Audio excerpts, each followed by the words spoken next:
The first day, run, the man thought. Move faster. I can't stop now. Over the man's head, the night sky was black and cold, and in front of him were the trees, tall, dark trees, 500 meters away. I can hide there, the man thought. I can hide in those trees. They can't see me in the trees. He looked behind him. He could see the lights. There were 5 or 6 men. They ran fast, and their lights moved up and down. They were not far away now. He could hear their feet on the ground. The man ran faster. His legs were tired. His body was tired. There were noises in his head he could not see. The trees were 200 meters away. He wanted to stop running. He wanted to lie down and sleep. Then he heard a new noise. Dogs. They've got dogs, he thought. Oh no, not dogs. I can't run faster. But he did, faster and faster. The trees were 100 meters away. 50, 20. And then he was there. The trees opened their dark arms to him. But he did not stop running. It was dark and quiet under the trees. He ran first to the left and then to the right. He came to a hill, and for a second or two he stopped and listened. Nothing. Then he heard the dogs again, but he could not see the lights. Don't stop now, he thought. Dogs don't need eyes. They can find you in the dark. Quickly he ran down the hill. It was very dark here, and he could not see very well. He ran into a tree and nearly broke his arm. Careful, he thought. Careful. He put his hands out in front of him and ran more slowly. Then he heard a new noise. Water. A river, he thought. The dogs can't follow me across water. Where is it? Quick! Soon he found the river. It was not very big, but it ran quickly. The water was cold on his tired legs. He walked and ran up the river, through the water, for about 2 kilometers. Then he stopped and listened again. He could hear nothing. He stood there and waited. The trees watched him with dark, secret eyes. Nothing. No dogs, no lights, no noises. The man was cold now and very, very tired. I need sleep, he thought. Where can I hide? He looked up at the trees. Up there, he thought. The dogs can't follow me up a tree. He found a tall tree and went up it. He could not see the ground now. He half sat, half stood in the tree and listened. Nothing. An hour, he thought. Sleep for an hour. Then go on. Go south. Hide in the day and move at night. I can get there in 5 days, perhaps 6. The man put his head down on his arms and slept. What are you saying? You lost him? The chief of police said angrily. The young police inspector in front of her was tired. Very tired. He wanted to sit down, but people did not sit down in the chief's office. They stood and waited. And perhaps the chief said, "Sit down." Then they sat down, but not before. So the inspector stood. I'm sorry, Chief, he said. We couldn't find him in the trees. We looked all night, but it was dark, and the chief of police put her hands on the desk in front of her. You had 5 men with you, Inspector, and 2 dogs, and you couldn't find him. Eva Hine, the chief of police, was a tall woman of about 50. Her eyes were gray and very cold, dangerous eyes. When Eva Hine said jump, swing people jumped. They did not ask questions first. The inspector waited, and the chief of police looked at him coldly. "What are you waiting for?" she asked. "Go out and find him. 3 months ago, this man, Alex Dinon, killed the president of our country. He's a murderer, a dangerous man. 24 hours ago, he escaped from prison, and our new president wants him back in prison today. Now, at once." The inspector quickly left the room. His name was Felix, and he was 33 years old. That was young for an inspector, but he was a good policeman. He liked his job and worked long hours, but he was sometimes afraid of Eva Hine, the chief of police. 10 minutes later, he was back in his office, and Adam came into his room. Adam was 25 and usually worked with Felix on important jobs. "What did the chief say?" Adam asked. "Find Dinon quickly," Felix said. "So let's begin. Have we got photographs of Dinon? And what about his family?" Adam put some photographs on the desk. "He's got a wife and 2 young children," he said. "Right. I want photographs on television and in all the newspapers. 4 men can watch his house and family day and night, 4 hours on and 4 hours off. Next, I want policemen at all the airports and—" Telephones rang and people came and went in the office. Felix and Adam worked on late into the night. The second day. The next morning, Alex Dinon was 40 kilometers south of the prison. He moved quickly and stayed away from towns and villages.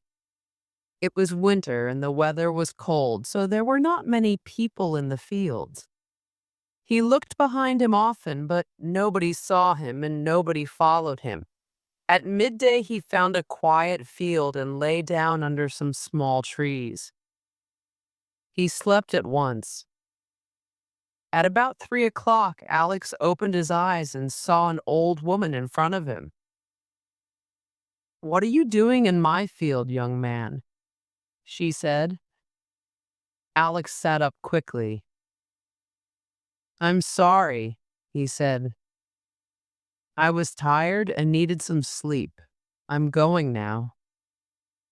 "You're very dirty," the old woman said. "Look at you. Where are you going?" "North," Alex said. He stood up and began to move away. "Don't run away. I'm only an old woman." She looked at him carefully. "You're dirty and hungry and tired and afraid. Am I right?" Alex smiled slowly. "Yes," he said. "Well, come back to my house and have some food. And you can have some of my husband's old clothes. He died last winter."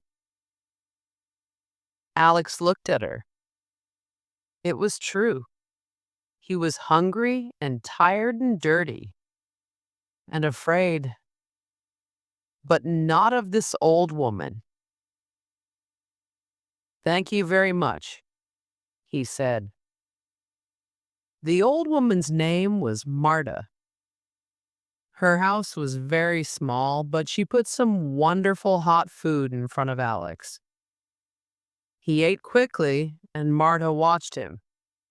"Oh, you were hungry," she laughed. Alex smiled but did not stop eating. Marta found some old clothes for him and then made some coffee. She said nothing, but watched him with a smile. Alex finished eating and drank some coffee. He began to feel better. "How did you escape from prison?" Marta asked suddenly. Alex's face went white. He stared at Marta and said nothing. Marta laughed. "It's all right," she said. "I'm not afraid of the president's murderer. You can stay here tonight, Alex Dinon, and have a good sleep. I don't like the police, and I'm not going to tell them." Felix and Adam did not get much sleep. They stayed in the office and slept between telephone calls. The phones rang often, but in the morning there was no news of Alex Dinon. The day went slowly. The phones rang again and again, but there was no news. "Where is he? What's he doing?" Felix said to Adam. "He's hiding perhaps with friends." "We questioned all his friends early this morning," Adam said. "They said nothing." He looked at Felix. "Can we bring some of them in here with their wives? Then we can ask more difficult questions. Somebody usually talks then." "No," Felix said coldly. "That's not right, and you know it. Dino can't get out of the country now, but we need to find him today. The chief isn't going to be very happy." Late in the afternoon, the chief of police telephoned. "Come to my office in half an hour," she told Felix. Felix felt tired and dirty. He quickly drank some black coffee and changed his shirt. 20 minutes later, he stood in front of Eva Hine's desk. She did not smile, but looked at Felix and waited. "The police are looking for Dinon in every town and village," Felix said quickly. "We're watching the roads and the airports and the houses of his family and friends." "Sit down, Inspector, and listen," the chief said. "We need to find this man quickly. The president is not happy. You're a good policeman, Inspector, and this is an important job for you." "Chief," Felix began, "how did Dinant escape from prison?" "That's not important now," the chief said. "But perhaps he had friends in prison," Felix said. "Perhaps they know something. I need to talk to people at the prison." "Well, you can," the chief said. The telephone rang on the chief's desk. She picked up the phone. "Eva Hine here." Then she smiled. "Yes, Mr. President," she said. She listened for a minute or two. "Yes, of course, Mr. President." "I understand." "Yes. Goodbye." Eva Hine put the phone down and looked at Felix angrily.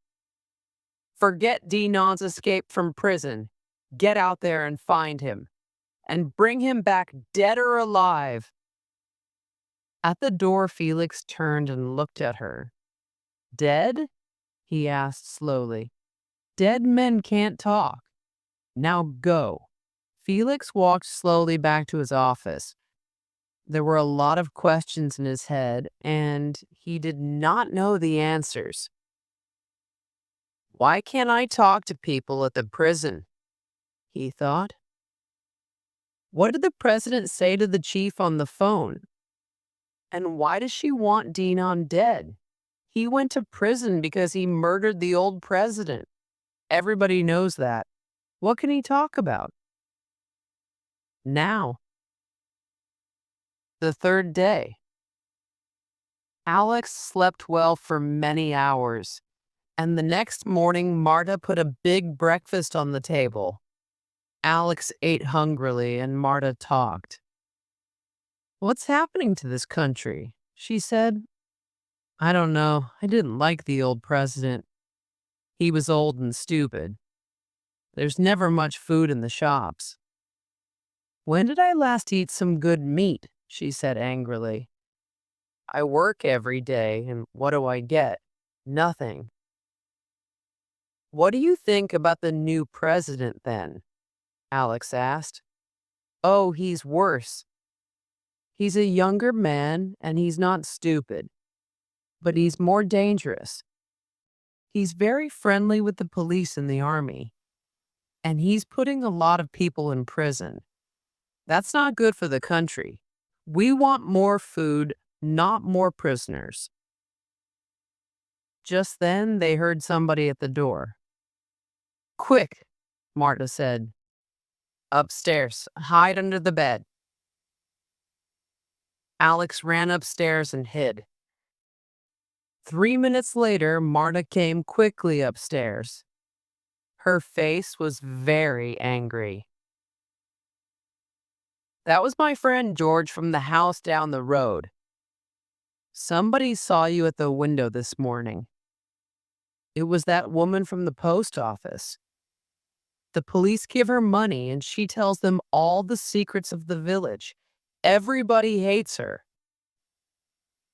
The police always have a friend in every village, Alex said sadly. Marta, I'm going now.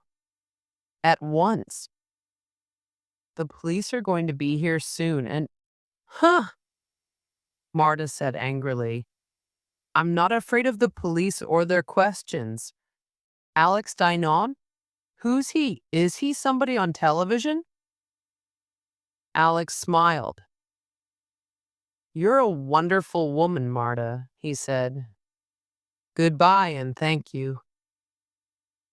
Marta looked at Alex and her old face was suddenly unhappy.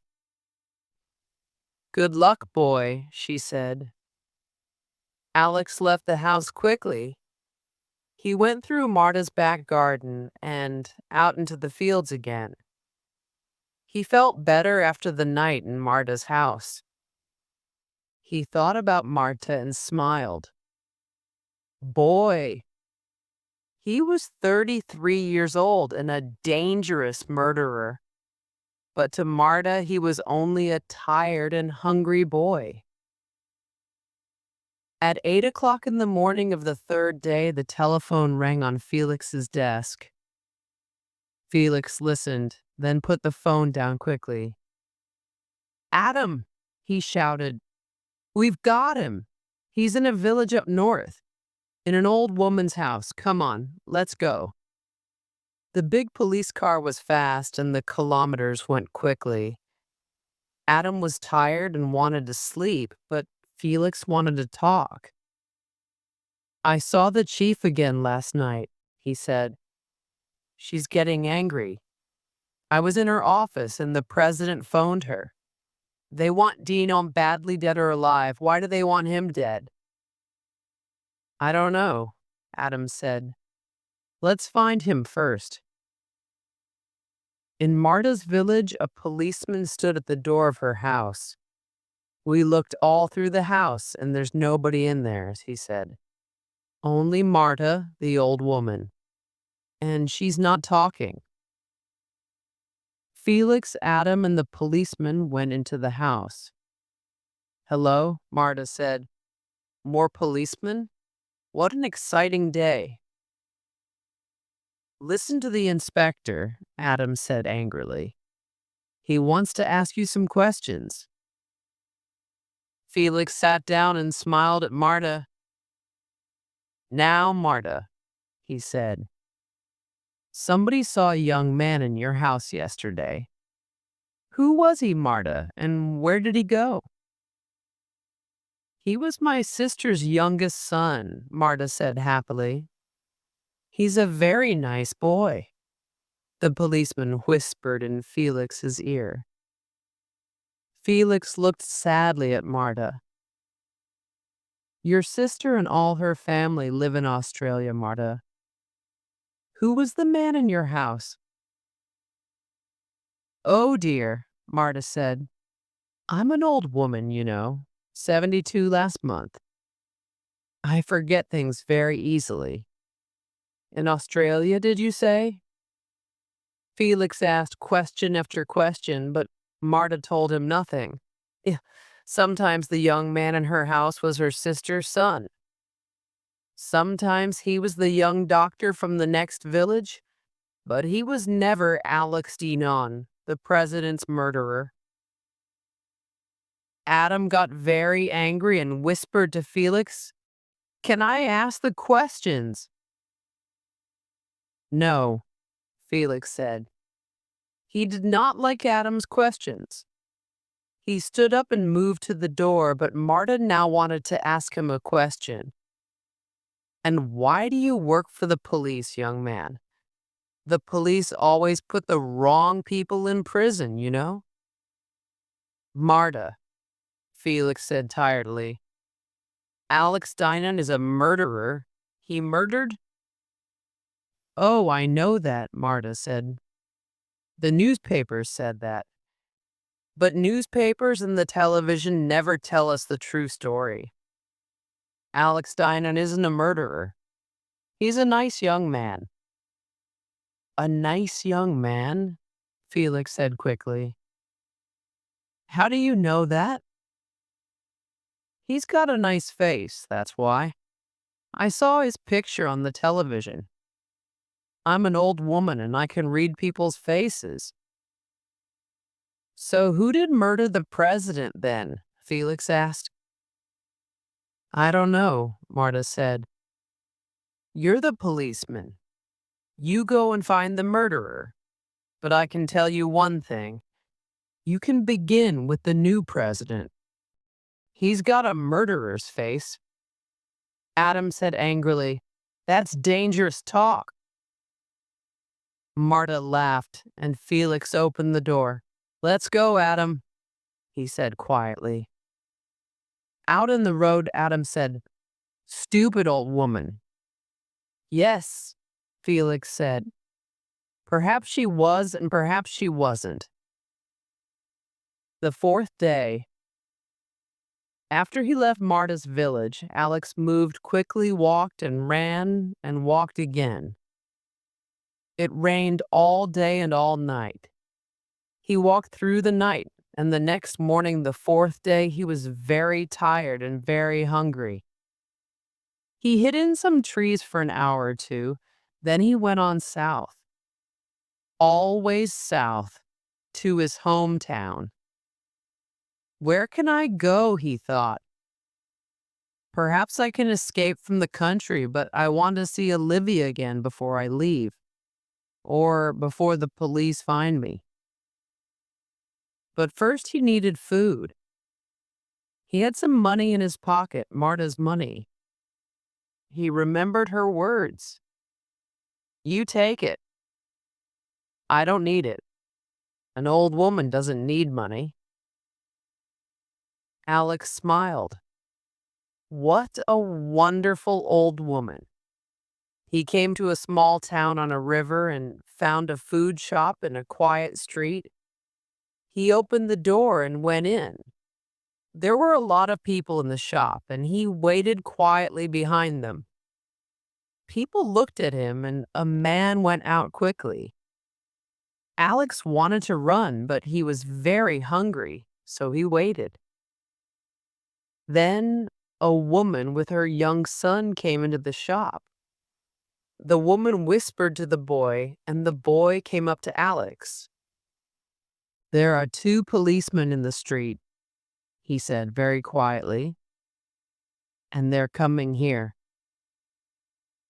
Alex looked quickly at the door, but he could not escape now. Then the shopkeeper called to him. "Hey, you," he said. "Quick, go out through the back." Alex ran through the back of the shop, and the shopkeeper followed him. "I never help the police. They're all bad," he said. He opened the back door and looked out. "It's okay," he said quickly. "You can get out of town along the river. Follow the back of the houses. Nobody goes there. Good luck." "Thank you," Alex said and ran.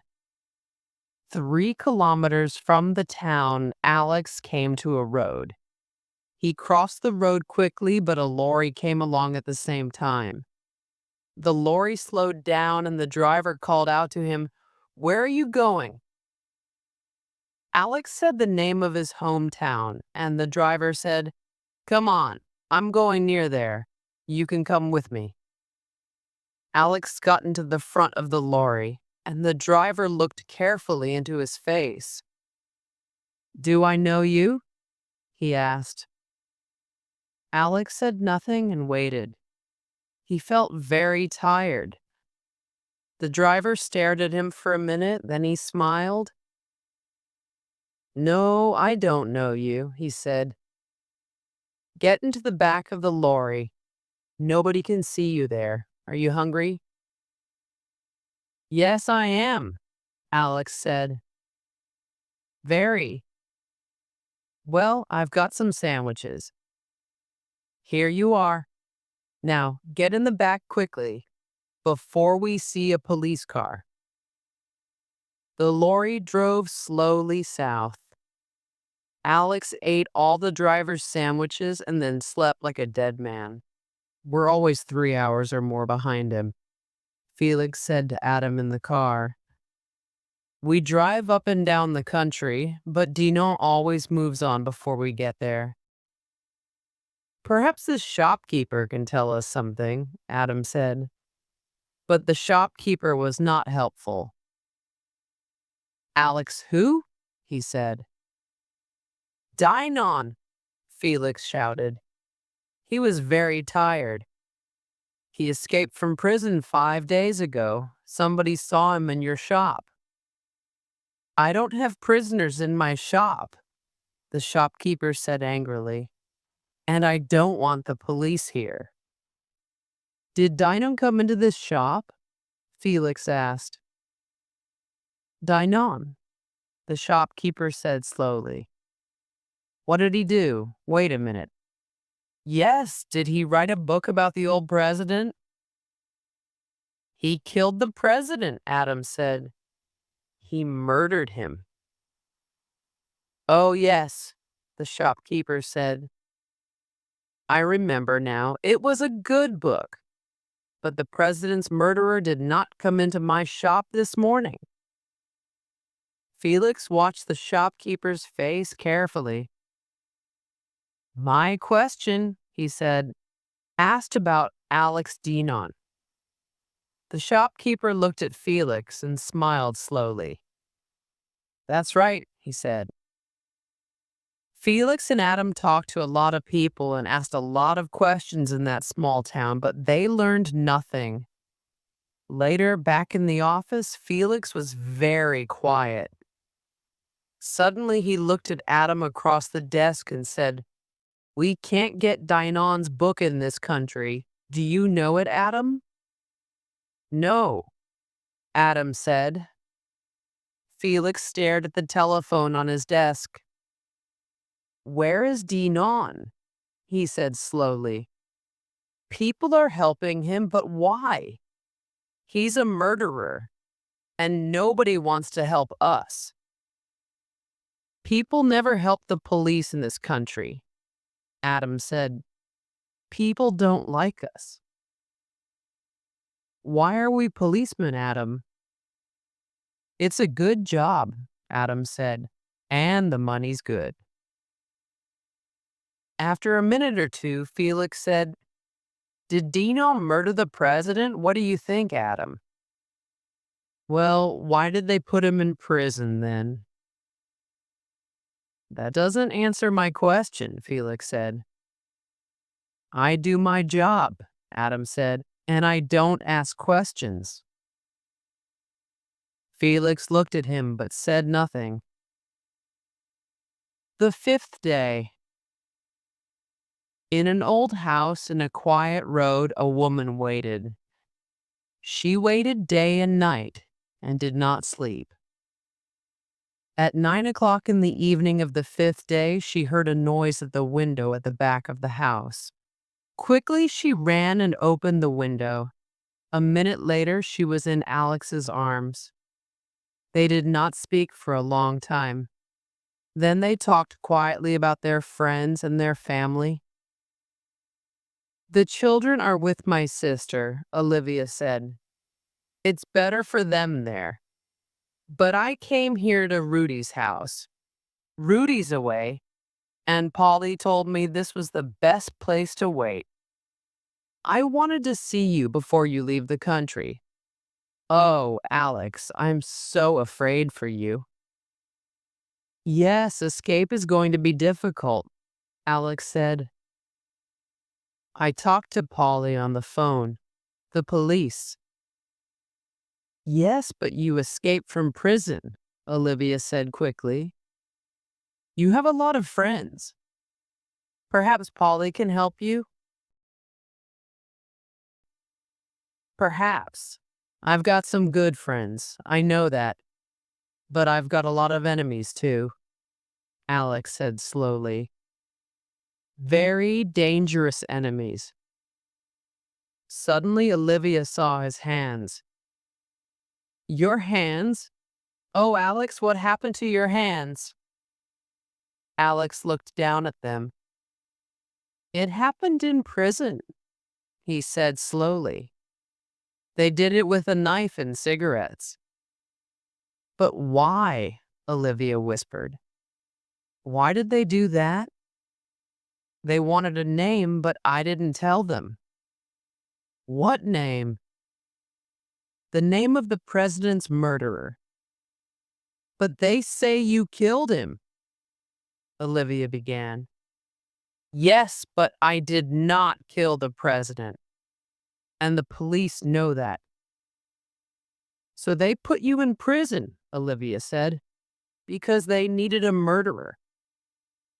"Yes, and because of my book about the old president and the government of this country. It was a very angry book. Do you remember?" Alex smiled. "But the old president read it and liked it. He wasn't a bad man, and he wanted a better life for the people. He wanted to change things in this country, but he couldn't. The police and the army stopped him. And the new president, of course, is a good friend of the police and the army. A very good friend." Alex laughed angrily. "You see, Olivia, the police know the murderer's name, but it's a secret. They don't want people in this country to know the name. And so they were angry with me in prison because they think that I know the murderer's name." Olivia's face was afraid. "Do?" whispered. "Do you know?" Yes. Alex looked at his wife's white, unhappy face. "But I'm not going to tell you," he said quietly. "It's a very dangerous name." Alex ate some food and changed his clothes. Then he slept, and Olivia watched the road through the windows. In his office, Felix waited for more news. He waited, and he thought about his job, about the dead president and the new president, about the old woman Marta, about Eva Hine, the chief of police, and about Alex Dinan.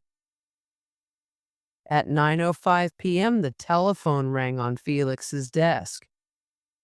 He listened, then quickly jumped to his feet and called to Adam. "Dinan's in his hometown," he shouted. "He's in his old teacher's house. He went in 3 minutes ago." Adam laughed. "We've got him now," he said happily. "Listen," Felix said quickly. "Take 10 more men with you and drive down to Dinan's town at once. Wait near the house and watch, but don't go in. I'm going to phone the chief now and then follow you." "Right," Adam said, and quickly left the room.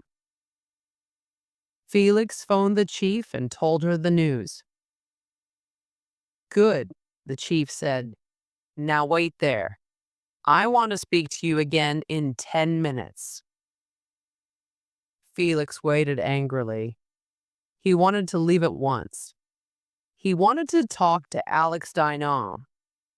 Perhaps Dinan knew the answers to Felix's questions. The phone rang and Felix picked it up quickly. "Now listen, Inspector. Don't go into the house. Wait in the road and watch." "But we can go into the house and get him," Felix said. "Why not?" "No, that's dangerous. Perhaps his wife and children are in the house." "But his children are with his wife's sister. We know that," Felix said.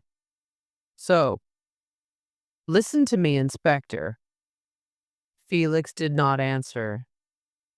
"Are you listening to me, Inspector?" "Yes, Chief," Felix said quietly. "Now, Danon can't stay in the house. He's going to come out later in the night when the streets are quiet. He can't escape." "The soldiers." "Soldiers? What soldiers?" Felix said angrily. "I don't need the army." "This man Dinon is very, very important, Inspector. You need help, and the army is going to help you. They're putting 300 men in all the roads near the house. I want Dinon tonight, Inspector." The chief put the phone down, and Felix stared at his desk. "Alive or dead?" he thought. "Which does she and our new president want?" "I think I know the answer. They want him dead, and I want to know why." The police car took Felix to Dinan's hometown, an hour away, and Felix found Adam in a quiet street behind the house. They sat in Adam's car and talked. Adam looked at Felix's face. "What are you angry about?" he asked. "Danon's in the house, and he can't escape now. When he comes out, wham, we've got him."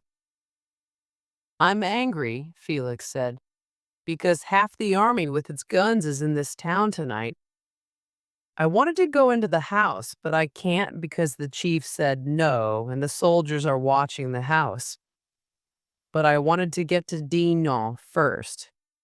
"That's going to be difficult," Adam said. "Soldiers shoot first and ask questions later." "Yes," Felix said slowly. "They're going to kill Alex Dinan, and I can't stop them." The sixth day. At 3 o'clock in the morning, Alex got up from the bed and looked out of the window. Olivia opened her eyes. Are you leaving now?" she asked. "Yes," Alex said. "I can't stay longer. Perhaps the police are out there now. They're watching all our friends' houses. Polly told me." He put on his shoes and coat, then looked at his wife. "Olivia, listen. Be very careful and live very quietly. The police are going to watch you for some time. Wait for a year, then take the children and leave the country secretly. Our friends can help you. Find a new home in a new country and make a new life." Olivia began to cry. "But Alex, you're going to be there with us." Alex smiled. "Yes, perhaps." He took his wife's face in his hands and looked into her unhappy eyes. "Don't cry, my love," he said quietly. "Give me a smile before I go." "Oh, Alex, I'm afraid." Olivia could not stop crying. I love you," she whispered. "Go quickly and be careful. Please." Alex smiled sadly. "Goodbye, my love." He left the house quickly and went out into the dark night. He waited for 10 minutes at the door and listened, but he heard nothing and saw nothing. He came out into the road very carefully. Again he waited. From an upstairs window in his house, a white face watched him. Then Alex began to walk quickly along the road. He stayed near the houses and looked behind him again and again. 200 meters along the road, there was a car. Alex stared at it, but there was nobody in the car, and he walked quickly past. Suddenly, there were noises and lights and soldiers with guns. Alex began to run, but he did not run far. There was a shot. 2, 3, 4, 5 shots. And Alex did not move again. Felix ran across the road and looked at the body. Adam was there before him. "Is he alive?" Felix asked quickly. "No, he's dead." Adam stood up and looked at Felix. "Very, very dead," he said. Felix's face was angry. "The soldiers killed him," he said. Adam looked at Felix.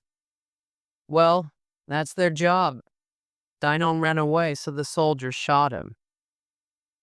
"Alive or dead," the chief said. "But we found him. That's the important thing." Felix stared down at Alex Dino's face.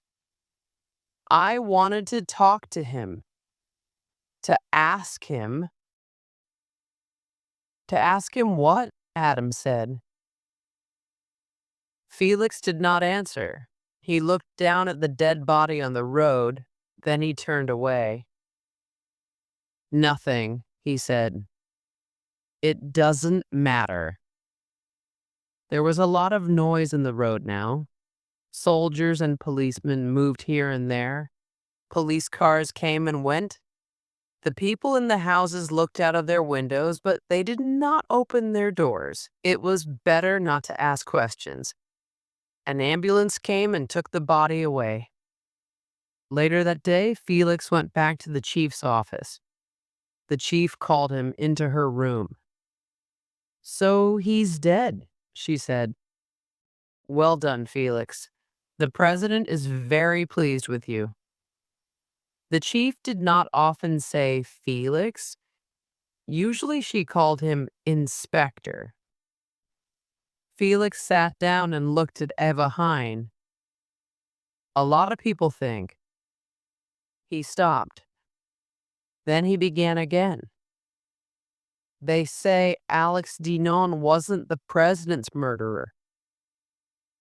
"People say a lot of things," the chief said. She smiled. "But they're not all true. Don't listen to stories, Felix. You've got a good job. Don't ask questions." "But perhaps," Felix said slowly, "the stories are true, and it's a policeman's job to ask questions." Eva Hine stood up and came nearer to Felix. She looked down into his face, and her gray eyes were cold. "Listen," she said. "Somebody murdered the old president, right? And our new president needed a murderer, quickly. So we found a murderer for him, Alex Dinon. We don't kill murderers in this country. They go to prison. But Dinon escaped from prison and now he's dead. The murderer is dead, Felix, and that's the end of the story." It was very quiet in the room. The chief watched Felix and waited. Felix looked down at his hands and said nothing. Then he looked up into Eva Hine's cold eyes. "Who murdered the president?" he asked. Eva Hine's face did not change. She stared at Felix, and Felix stared back at her. After a long time, Eva Hine said, "Perhaps you need a new job, Felix. Think about it very carefully." The young man looked at her face, then he looked away out of the window. After a minute or two, he stood up and went to the door. Then he turned and looked at the chief of police. "I'd like to know the murderer's name," he said quietly, "and I'm going to find it." He opened the door. "Goodbye, Chief." He went out and closed the door behind him for the last time.